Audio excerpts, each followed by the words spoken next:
രൂപീകരണത്തിന് ശേഷം ഇതുവരെ വിജയിക്കാനാകാത്ത കോഴിക്കോട് ജില്ലാ പഞ്ചായത്ത് ഉള്ളിയേരി ഡിവിഷൻ പിടിക്കാൻ ഇത്തവണ UDF ഇറക്കിയത് നിയമ വിദ്യാർത്ഥിയായ 23-കാരി. MSF ഹരിത കോഴിക്കോട് ജില്ലാ സെക്രട്ടറിയായ റിമ കുന്നുമലാണ് ഉള്ളിയേരി ഡിവിഷനിൽ UDF സ്ഥാനാർത്ഥിയായി മത്സരിക്കുന്നത്. ഇത്തവണ അട്ടിമറി വിജയം നേടുമെന്ന് റിമ മീഡിയ വണ്ണിനോട് പറഞ്ഞു. ഈ ഡിവിഷൻ രൂപീകരിച്ചിട്ട് ഇതുവരെ UDFന് വിജയിക്കാനാകാത്ത ഒരു ഡിവിഷനാണ് കോഴിക്കോട് ജില്ലാ പഞ്ചായത്തിലെ ഉള്ളിയേരി ഡിവിഷൻ. ഇത്തവണ UDFന്റെ ഒരു യുവമുഖത്തെ രംഗത്തിറക്കിയാണ് ഈ ഡിവിഷൻ പിടിച്ചെടുക്കാനുള്ള ശ്രമം UDFന്റെ ഭാഗത്തുണ്ടാകുന്നത്. MSFന്റെ പ്രവർത്തകയും MSF നേതാവും ഹരിത കോഴിക്കോട് ജില്ലാ സെക്രട്ടറിയുമായിട്ടുള്ള റീമ കുന്നുമലിനെയാണ് ഇത്തവണ UDF മത്സരരംഗത്തേക്ക് ഇറക്കിയിരിക്കുന്നത്. റീമ നമ്മളൊപ്പം ചേരുന്നുണ്ട്. എങ്ങനെയുണ്ട്? പ്രചരണ അവസാന ഘട്ടത്തിലാണ്, ഇനി തെരഞ്ഞെടുപ്പ് മാത്രമാണ് ബാക്കി. എത്രത്തോളമാണ് പ്രതീക്ഷ? നല്ല പ്രതീക്ഷയുണ്ട്. കാരണം ഇവിടുത്തെ ജനങ്ങൾ ഒരു മാറ്റം ആഗ്രഹിക്കുന്നുണ്ട്.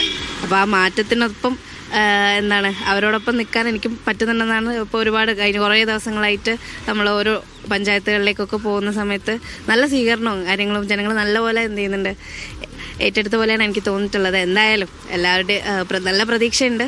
പ്രാവശ്യം ഉള്ളിയേരി മാറണം എന്നാണ് എല്ലാവരുടെയും ആഗ്രഹം. MSFകാരിയായിട്ടുള്ള ഒരു യുവമുഖമാണ്.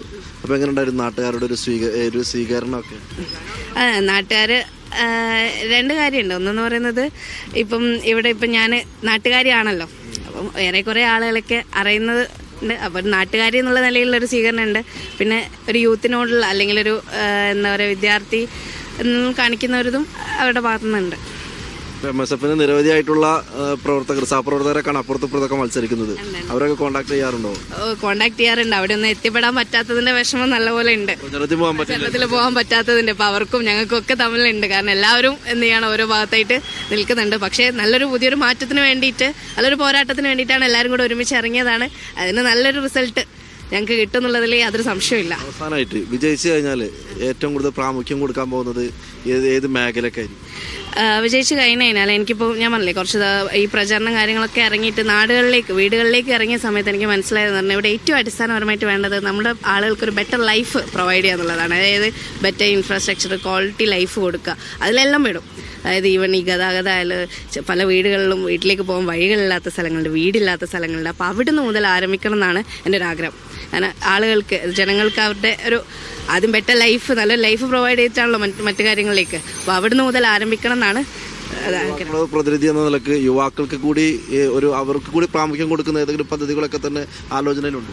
തീർച്ചയായിട്ടും ഉണ്ട്. ഇപ്പൊ നമ്മുടെ കായിക രംഗത്തേക്ക് ഇപ്പോൾ ഇവിടെ നടുവണ്ണൂരുള്ളത് വോളിബോൾ അക്കാഡമിയാണ്.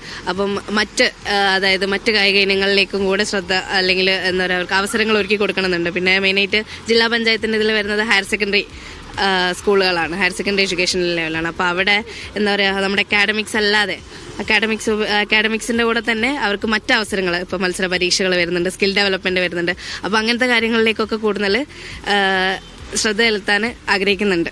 അതുപോലെ ഒരുപാട് പദ്ധതികൾ അങ്ങനെ മൈൻഡിലുണ്ട്. ഷബീർ ഖലീലിനൊപ്പം സലാം മുഹമ്മദ്, മീഡിയ 1 കോഴിക്കോട്.